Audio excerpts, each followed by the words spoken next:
요즘 특별 새벽 기도하느라 많이 피곤하시죠? 그래도 우리 성도님들께서 많은 분들이 새벽에 나오셔서 함께 기도하시고 말씀을 듣는 모습이 얼마나 아름다운지 모르겠습니다. 참석하는 우리도 힘들지만 또한 말씀을 전하시는 목사님도 많이 힘들고 피곤할 줄로 압니다. 우리 11절 말씀에 보니까 너희도 우리를 위하여 간구함으로 도우라. 이는 우리가 많은 사람의 기도로 얻은 은사로 말미암아 많은 사람이 우리를 위하여 감사하게 하려 함이라 는 말씀이 있습니다. 이 말씀처럼 많은 사람들이 우리 말씀을 전하시는 목사님을 위해서 기도해 주시면 은사가 더욱더 풍부하게 되어서 귀한 말씀을 우리에게 전해주시고 또 우리가 함께 감사하게 될 줄로 믿습니다. 오늘 본문 말씀은 우리가 함께 읽었듯이 고린도 후서입니다. 마태복음 말씀을 지난주로 끝내고 오늘부터 매주 수요일 날 고린도 후서의 말씀이 선포가 됩니다. 고린도는 아테네와 더불어서 그리스를 대표하는 도시입니다. 우리 잠깐 자료 화면을 좀 보겠습니다. 보시다시피 그리스는 저 빨강색 원 안에 있는 도시입니다. 지정학적으로 사람들이 몰릴 수밖에 없는 장소입니다. 위에는 그리스 반도가 있고 아래에는 펠레폰네소스 반도가 있는데 그 사이를 연결하는 다리와 같은 역할을 고린도가 하고 있습니다. 그리고 그 고린도의 양쪽 끝에는 항구가 있어서 누가 봐도 잘 살 수밖에 없는 국제 도시입니다. 좀 더 자세하게 보면은 보시다시피 저 가운데 가느다랗게 두 반도를 연결하고 있는 그 지역이 바로 고린도 지역입니다. 그리고 오늘날에는 그 가느다란 그 가운데를 운하를 냈습니다. 운하를 저렇게 내가지고 관통할 수 있게 해주니 세계에서 수에즈 운하, 파나마 운하, 고린도 운하 이렇게 더불어서 세계의 3대 운하가 되었고 무역뿐만 아니라 관광으로도 많은 사람들이 찾는 명소가 되었습니다. 게다가 철학의 도시 아테네와 가까워서 학문의 도시이자 그리고 아프로디테, 비너스라 불리는 미의 여신을 모신 신전이 있는 종교의 도시이기도 했습니다. 우리 아프로디테 우리 신전을 함께 보겠습니다. 저런 문화재라고 할까요? 과거에 신전으로 쓰였던 그런 건축물도 있습니다. 직접 가보지는 못했습니다만 직접 가보면 그 규모와 크기에 상당히 압도된다고 합니다. 그 기둥 하나가 여러 사람들이 이렇게 손을 잡고 둘러야 닿을 수 있을 만큼 감쌀 수 있을 만큼 그렇게 웅장하고 크다고 합니다. 이렇게 사람들이 많이 몰리는 곳은 좋은 점도 있지만 나쁜 점도 있습니다. 도시가 발달하고 상업이 발달하여서 부유하겠지만 각종 사건 사고도 끊이지 않는 곳입니다.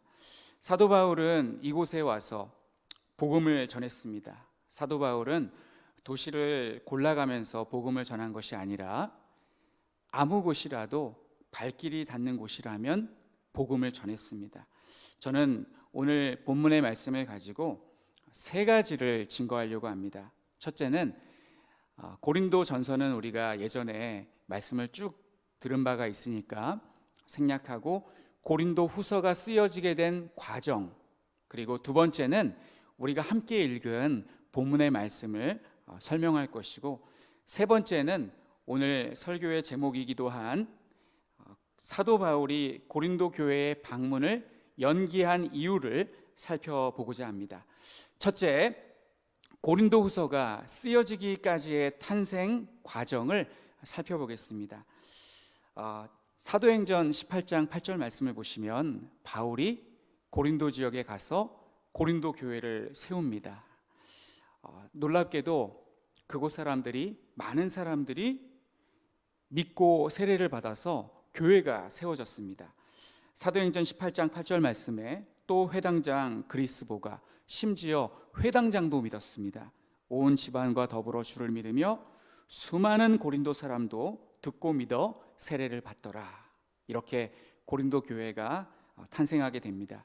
그리고 사도 바울은 1년 6개월 동안 고린도 교회에 머물면서 그들을 양육하고 이제 에베소로 떠납니다. 그리고 세 번째는 그곳에서 첫 번째 서신을 보냅니다.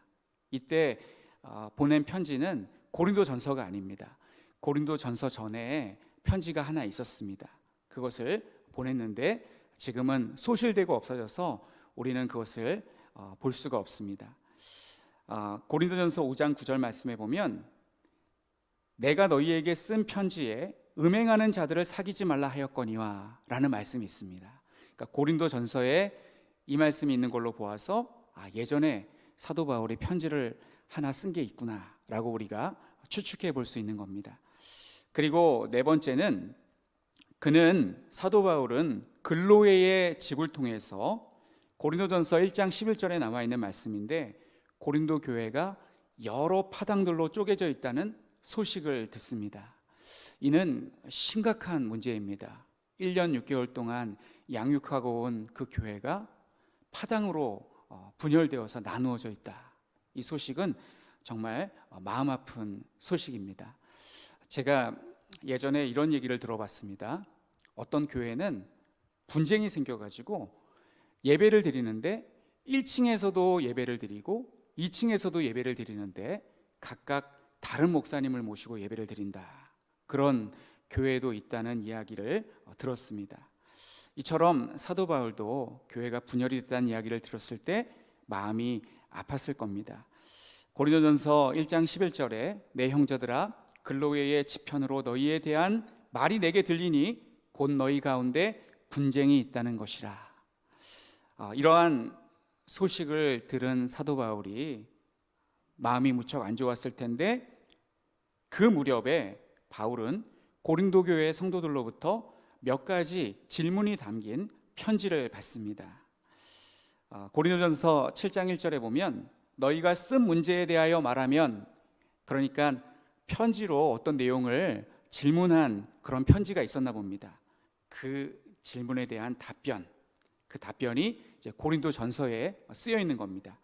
남자가 여자를 가까이 아니함이 좋으나, 어떤 그 불륜에 가까운, 음행에 가까운 그런 일이 있었던 모양입니다.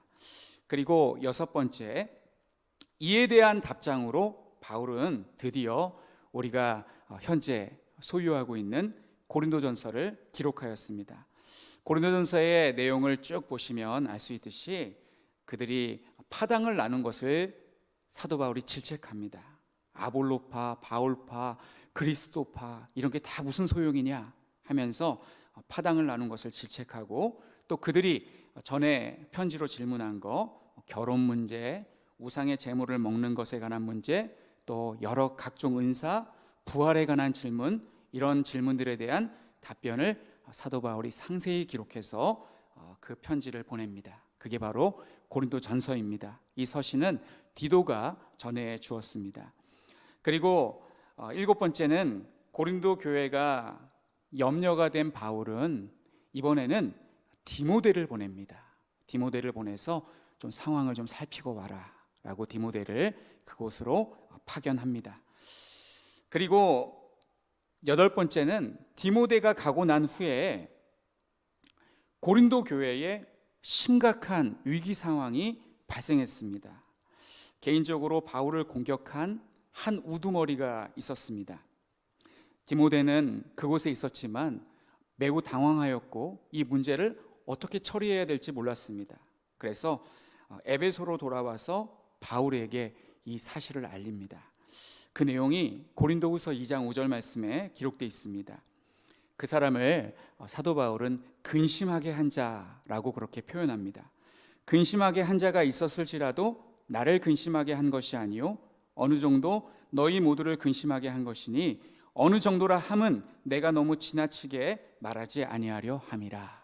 이렇게 절제된 표현으로 그 근심하게 한 자에 대해서 말하고 있습니다. 그리고 아홉 번째는 디모데의 보고를 받은 바울은 그 문제를 직접 처리하기 위해서 급하게 고린도 교회를 방문합니다. 그러나 바울은 그곳에 가서 문제를 수습하기보다는 오히려 큰 창피를 당하고 돌아옵니다. 말이 큰 창피지 오늘날 우리가 사용하는 말로 개망신을 당하고 왔다고 할 수 있겠습니다. 그리고 바울은 얼마나 낙심이 되었겠습니까? 낙심하며 에베소로 돌아갔습니다. 그곳에 있었을 때에 아무도 바울을 변호해 주려고 하지 않았습니다. 바울의 편에서, 바울의 입장에서, 바울을 대신해서 아무도 얘기해 주지 않고 모두 다 그 우두머리 편에 붙어 있었습니다. 그러자 10번째로 바울은 이 심각한 위기를 타개하기 위해서 어떤 선택을 했을까요? 그는 큰 위험을 무릅쓰고 강력한 경고를 담은 편지를 씁니다. 그 편지가 얼마나 무시무시한 표현으로 기록되어 있는지는 모르겠습니다만 아마 그 편지를 받는 사람들은 막 이렇게 손을 막 떨었을 것 같습니다. 너무 두려워서 그런 편지를 기록해서 보냅니다. 이 편지가 고린도 교회로 보내진 3번째 편지입니다. 이 편지도 소실되었습니다. 이 편지의 내용이 어떠한지 너무 궁금한데 그런데 우리는 이 편지를 볼 수가 없습니다. 그 내용이 고린도후서 7장 8절에 기록되어 있습니다. 그러므로 내가 편지로 너희를 근심하게 한 것을 후회하였으나 지금은 후회하지 아니함은 그 편지가 너희로 잠시만 근심하게 한 줄을 알미라.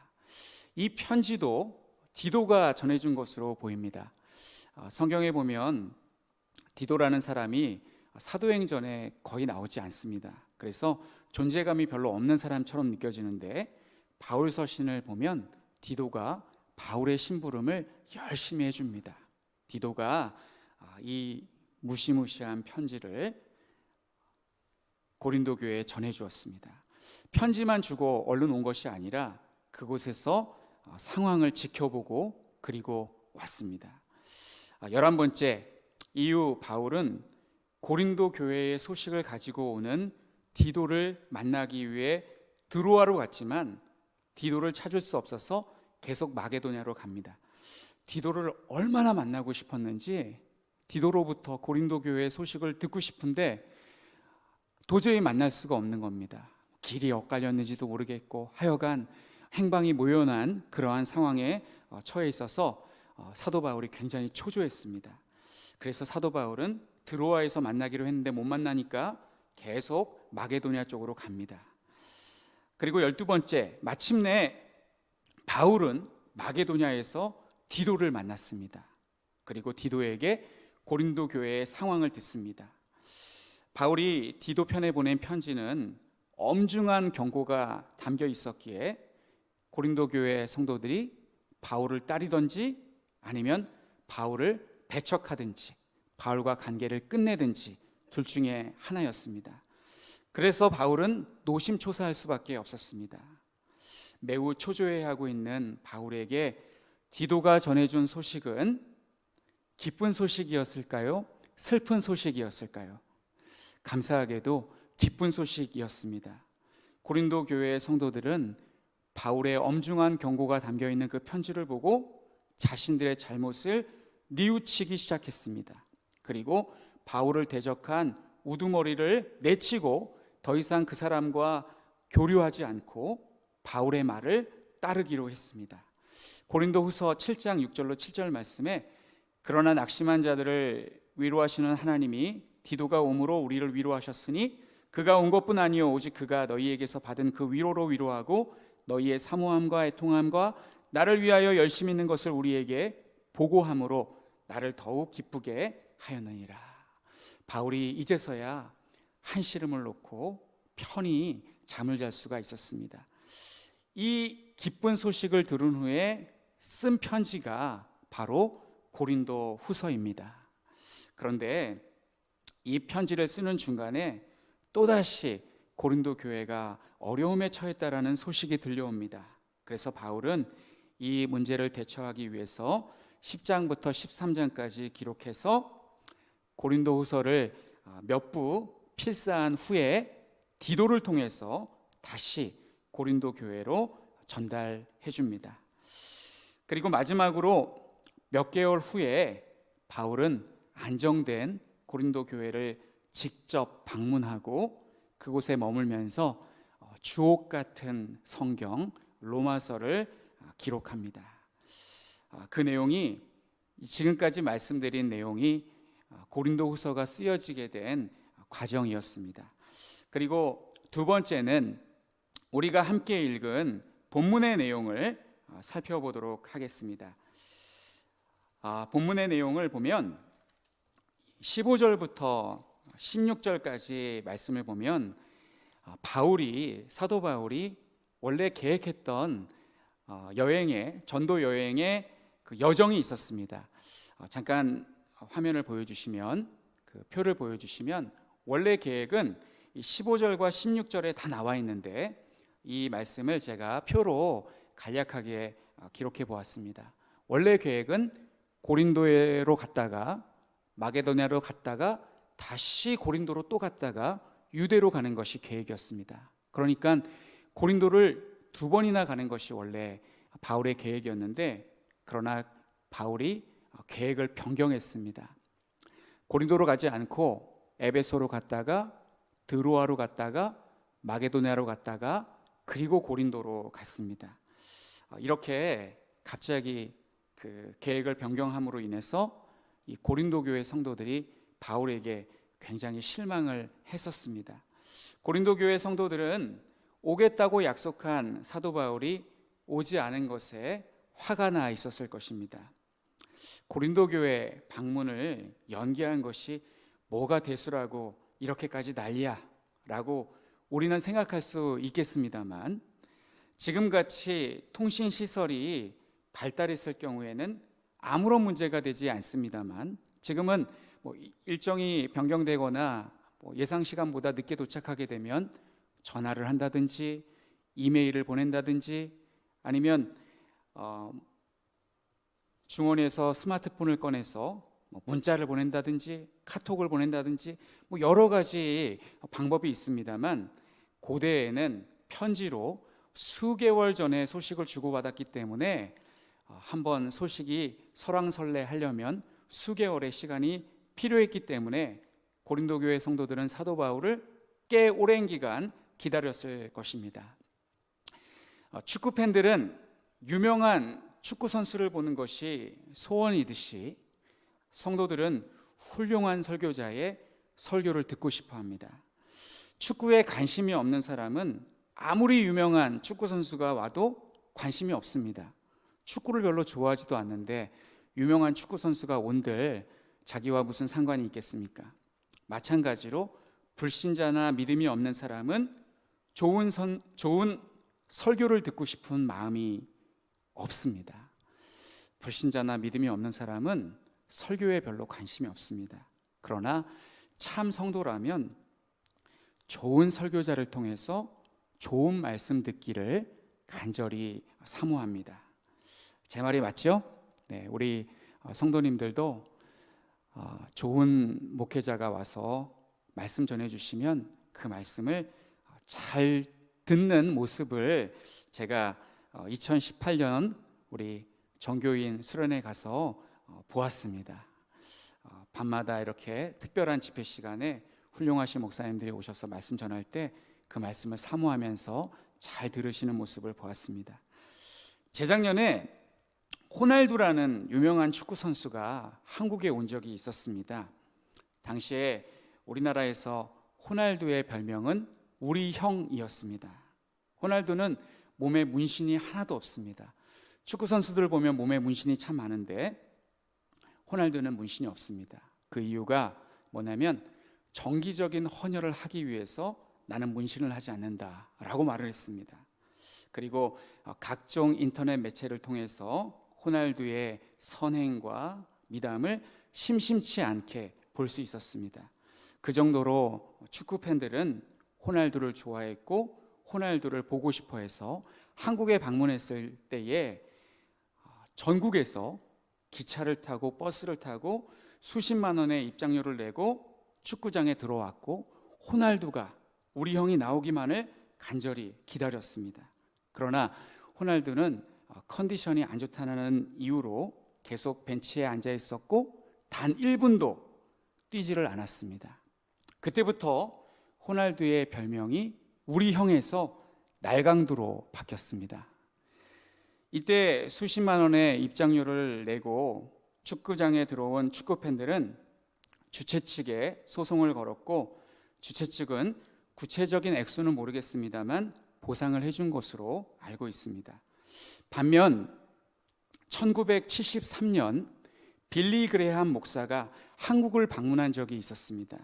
그때 여의도 광장에 운집한 한국교회 성도가 110만 명이었다고 합니다. 과거 한국교회 성도들은 말씀을 너무나 사모하여서 훌륭한 목사님이 오시면 서울로 상경하여서 길거리에서 노숙하고 물과 주먹밥으로 끼니를 때우고 또 먹었으니까 배설을 해야 되는데 자기 자리에서 대소변을 해결하면서 예배를 드렸다고 합니다. 그러니 고린도 교회 성도들에게 사도 바울이 차지하는 비중이 어느 정도였을까요? 우리가 생각했을 때는 뭐 좀 늦을 수도 있지, 뭘 그걸 난리야 이렇게 생각할 수 있겠지만, 고린도 교회 성도들은 정말 사도 바울의 설교를 듣기를, 그분의 그분이 방문하시기를 간절히 기다리고 있었습니다. 사도 바울은 고린도 교회를 설립한 사람입니다. 그에게 안수 기도를 받기를 원했고 손수건이라도 얻기를 소원했을 것입니다. 그런데 오기로 한 바울이 오지 않는 것입니다. 아무리 기다려도 오지 않는 것입니다. 왜냐하면 바울이 경로를 변경했기 때문에 그렇게 되었습니다. 게다가 고린도 교회의 바울의 반대자들은 사도 바울을 비난하고 있었습니다. 그는 편지는 탁월한데, 글은 탁월한데 직접 만나보면 말도 어눌하고 행동도 어설프다. 게다가 우유부단하고 불성실해서 그가 쓴 편지도 이제는 못 믿겠다. 사도들 중에서 가장 네임밸류가 떨어진다 등 모함을 받고 있었기에, 어찌 보면 바울은 지난번에 편지에 쓴 대로 최대한 빨리 고린도 교회에 갔어야만 했었습니다. 그러나 바울은 고린도 교회의 방문을 무기한 연기하고 편지를 보냅니다. 그가 왜 그렇게 했는지 오늘 본문 말씀이 설명해 주고 있습니다. 16절과 17절 말씀을 읽어드리겠습니다. 너희를 지나 마게도냐로 갔다가 다시 마게도냐에서 너희에게 가서 너희의 도움으로 유대로 가기를 계획하였으니, 이렇게 계획할 때에 어찌 경솔히 하였으리요? 혹 계획하기를 육체를 따라 계획하여 예예하면서 아니라 아니라 하는 일이 내게 있겠느냐? 이 말씀의 의미는 나도 가고 싶었고 가려고 했었다, 그러나 가지 않았다라고 하고 있습니다. 이 말씀, 17절의 말씀, 예예하면서 아니라 아니라 하는 일이 내게 있겠느냐?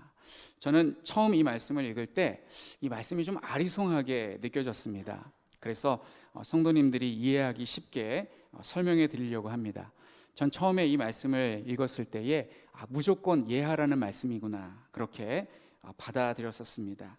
어떤 경우라도 예스라고 대답해야 한다, 예스맨이 되라는 뜻인가, 그러한 의문이 생겼었습니다. 옛날 목사님들은 성도들을 가르칠 때 순종을 엄청나게 강조하셨습니다. 요즘 우리 담임 목사님께서 설교하실 때 믿음으로 구원받은 성도는 행함, 즉 실천이 있어야 합니다.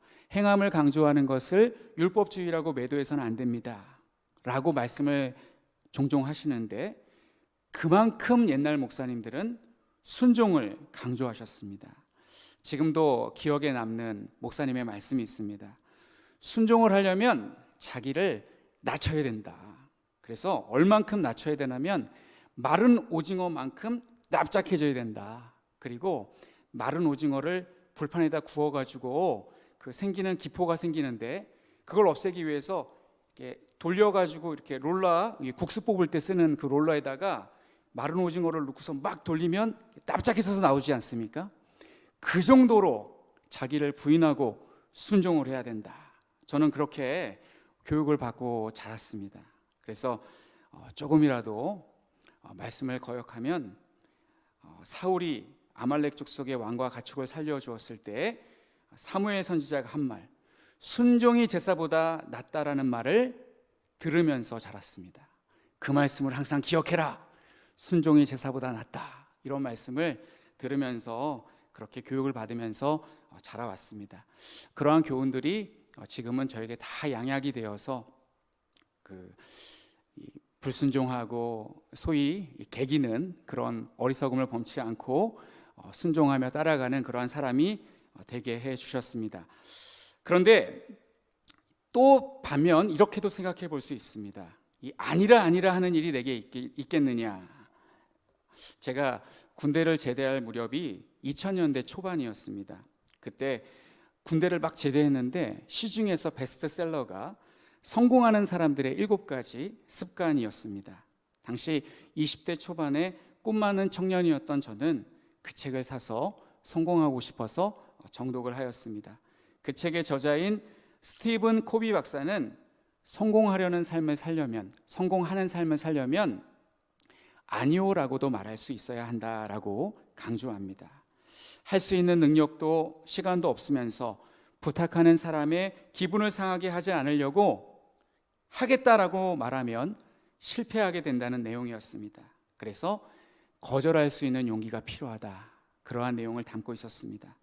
그러면 성경 말씀은, 오늘 본문 말씀은 어떤 의미일까요? 이 말씀은 예의하여 무조건 순종하라는 말씀일까요? 아니면 아닌 것은 아니라고 말하는 거절할 수 있는 용기를 강조하는 말씀일까요? 저는 예해놓고 안 하는 사람을 본 적이 있습니다. 이런 사람은 무책임한 사람이고 아예 처음부터 아니오라고 하여서 마음의 부담을 지지 않으려는 사람도 있습니다. 이런 사람은 이기적인 사람입니다. 두 부류의 사람은 다 밉상입니다. 예수님의 비유의 말씀 중에도 마지는 포도원에 가서 일하라는 아버지의 말씀에 예라고 해놓고 일하러 가지 않았고, 둘째는 포도원에 가서 일하라는 아버지의 말씀에 싫어요 라고 했지만 뉘우치고 가서 행동으로 예인 모습을 보여주었습니다. 마지보다는 둘째가 아버지의 마음을 기쁘게 해드렸지만 가장 바람직한 모습은 어떤 모습입니까? 아버지의 말씀에 예라고 공손하게 대답하고 그리고 다음 날 그 말씀에 순종하여서 포도원에 가서 일하는 것입니다. 예수님께서 그러하셨습니다. 겟세마네 동산에서 예수님은 하나님께 기도할 때에 할 수만 있으시면 이 잔을 내게서 지나가게 해 주시옵소서 라고 기도하셨으나 하나님의 뜻을 모를 리가 없었던 예수님은 하나님의 말씀에 순종하시기로 결단하시고 기도를 마치십니다. 사도 바울의 말은 하나님은 예하시고 예하실 수 있는 분이시고 아니라 하시면 아니라 하실 수 있는 분이라는 말씀입니다. 17절 말씀해 보시면 사도 바울이 이렇게 자신을 변명하고 있습니다. 이렇게 계획할 때에 어찌 경솔히 하였으리요. 계획을 변경할 때에 내가 어찌 경솔히 하였겠느냐. 내가 처음에 원래 계획을 세울 때에 아무 생각 없이 그렇게 했겠느냐. 경솔히 하지 않았다. 경솔히 하지 않았다라는 말씀은 심사숙고했다라는 말씀이고, 그리고 충분히 기도한 후에 내린 결정이라는 말씀입니다. 그러나 사도 바울은 나중에 계획을 변경하고 맙니다. 이처럼 사람은 예해놓고 아니라고 말할 수밖에 없는 한계가 있는 존재입니다. 하나님은 예하시면 예라고 하실 수 있고 아니라 하시면 끝까지 아니실 수 있지만 사람은 그렇게 못합니다. 사람은 예해놓고 아니라고 할 수밖에 없는 한계가 있는 존재입니다. 우리는 이 본문의 말씀을 악용해서는 안 됩니다. 약속을 손바닥 뒤집듯이 뒤집는 사람이 있습니다. 이런 사람은 하기 싫으니까 처음부터 빠져나갈 구멍을 찾는 사람입니다. 이런 사람은 믿을 수가 없습니다.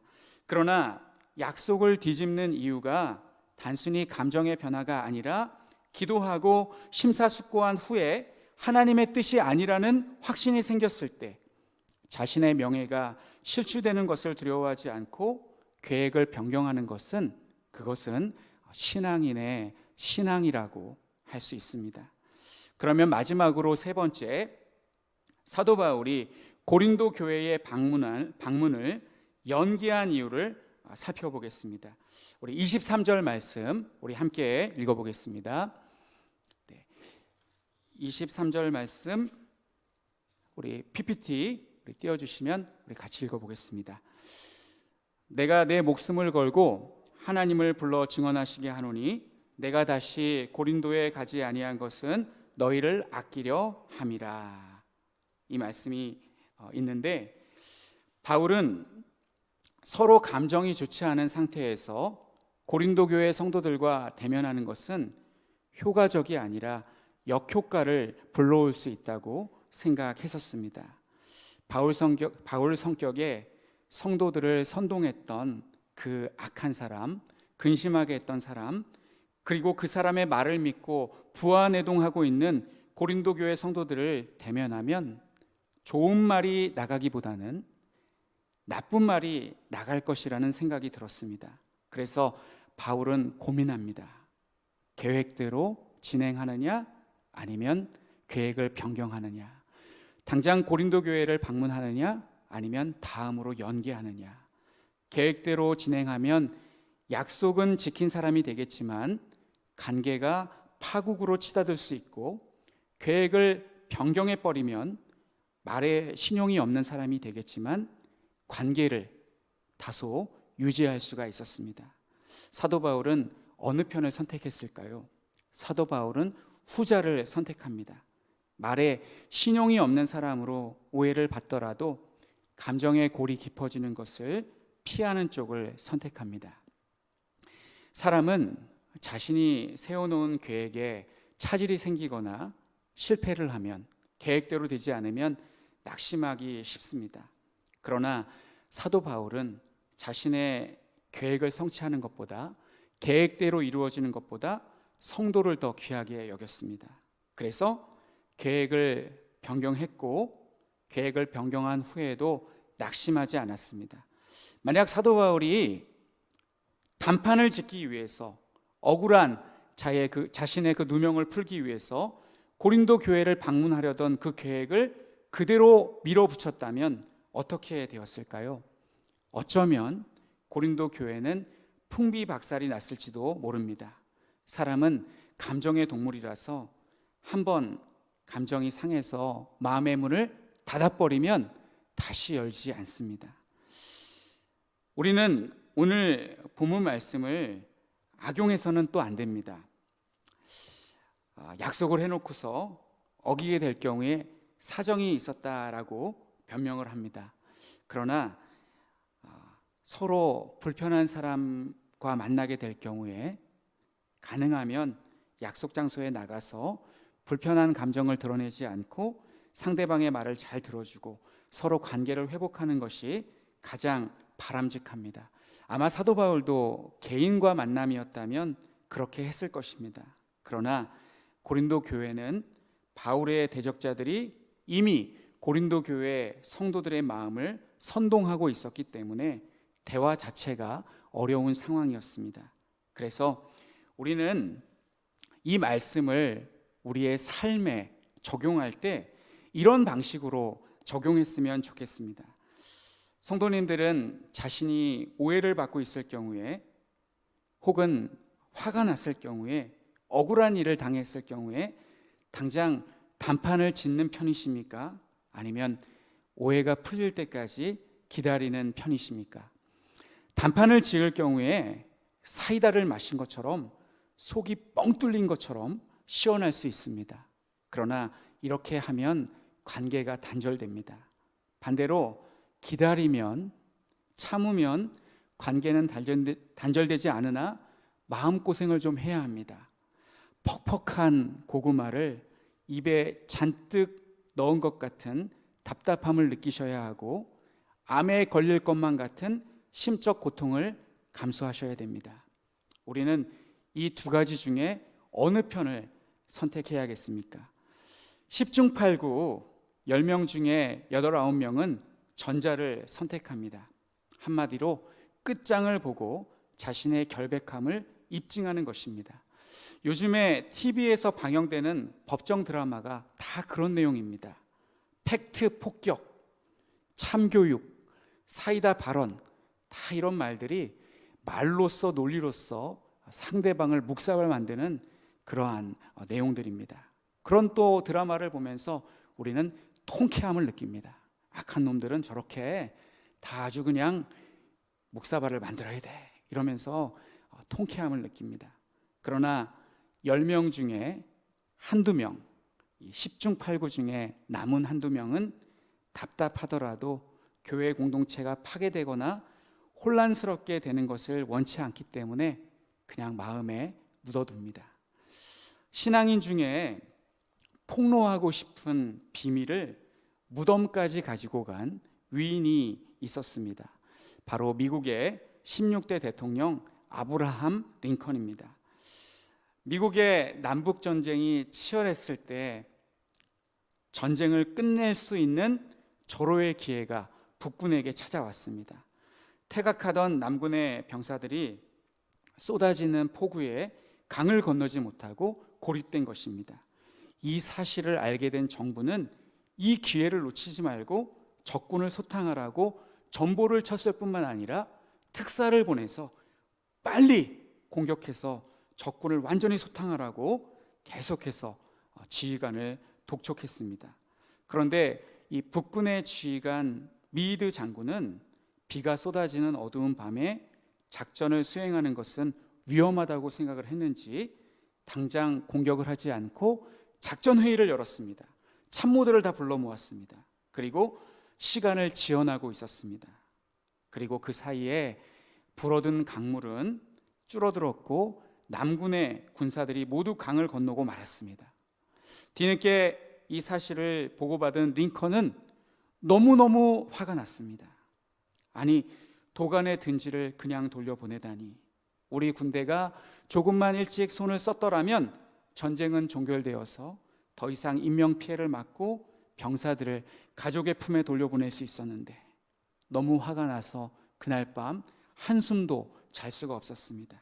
그리고 대통령의 명령을 거역하고 승리의 기회를 놓친 미드 장군에게 편지를 썼습니다. 미드 장군은 보시오. 나는 남군 총사령관 리 장군의 탈출로 인해서 앞으로 닥쳐올 불행한 사태의 중대성을 귀하가 올바르게 인식하고 있다고 생각하지 않습니다. 남군은 확실히 도간의 든지였습니다. 당신이 그때 추격만 했더라면 최근에 우리가 거둔 승리와 함께 전쟁은 종결되었을 것이 분명합니다. 이렇게 좋은 기회를 놓쳐버린 지금 전쟁의 종결을 기대하기는 어렵게 되었습니다. 장군은 지난 월요일 남군을 추격하는 것이 가장 현명했습니다. 그러나 그것을 하지 못했으니 남군이 강을 건너버린 지금에 와서 그들을 공격한다는 것은 불가능합니다. 나는 앞으로 장군의 활약을 기대한다는 것은 무리라고 생각합니다. 장군은 하나님께서 주신 절호의 기회를 놓치고 만 것입니다. 그 일로 말미암아 나는 지금 생각지도 못한 고통에 시달리고 있습니다. 이 편지를 받은 미드 장군은 사령관에서 해임되었을까요? 아니면 자진 사퇴하였을까요? 미드 장군은 전쟁이 끝날 때까지 해임되지 않았습니다. 그 이유는 미드 장군이 링컨의 편지를 받지 못했기 때문입니다. 나중에 링컨이 세상을 떠난 후에 유품을 정리하다가 그의 서랍 속에서 한 통의 편지를 발견했습니다. 그 편지가 바로 미드 장군에게 보내려고 썼던 편지였습니다. 링컨은 자기 명령을 거역한 부하 장군을 그의 입장에서 이해하려고 노력하고 이 편지를 붙이지 않고 책상 서랍에 그냥 넣어둔 것입니다. 사랑하는 성도 여러분, 사도 바울이 경로를 변경하여서 고린도 교회에 가지 않은 이유가 바로 이런 이유였지 않겠습니까? 이런 이유 때문이지 않았겠습니까? 다시 한번 우리 고린도후서 7장 고린도 후서 1장 23절 말씀을 읽어보겠습니다.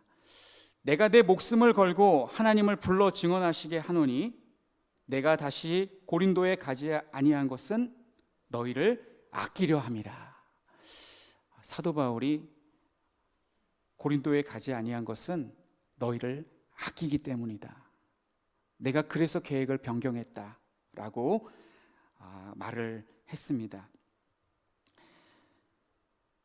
우리는 본문의 말씀을 마음에 새기고 자신의 명예를 유지하는 것보다 사람들에게 비난을 받을 수 있는 빌미가 되더라도, 그리고 약속을 못 지키는 얼치기라고 손가락질을 당하는 수모를 겪을지라도, 그리고 벨도 배짱도 없어 화도 낼 줄 모르는 사람이라고 무시를 당하더라도 이것이 교회를 지키고 평안을 유지하는 길이라면 끝까지 참으실 수 있기를 바랍니다. 그러면 나중에 이 세상에서는 사람들이 몰라줘도 나중에 우리가 하나님 앞에 섰을 때 그때 마음 고생한 것 하나님께서 다 기억하시고 우리에게 이렇게 말씀하실 것 같습니다. 그때 얼마나 힘들었니? 네가 그 당시에 하고 싶은 말 다 했으면 교회는 사분오열 풍비박살 났을 텐데 나의 몸인 교회를 지키기 위해서 너의 자존심과 품위를 포기하고 잘 참아줘서 고맙다. 그런 말을 우리 주님으로부터 들으시는 우리 모든 성도님들이 되시기를 간절히 축원합니다.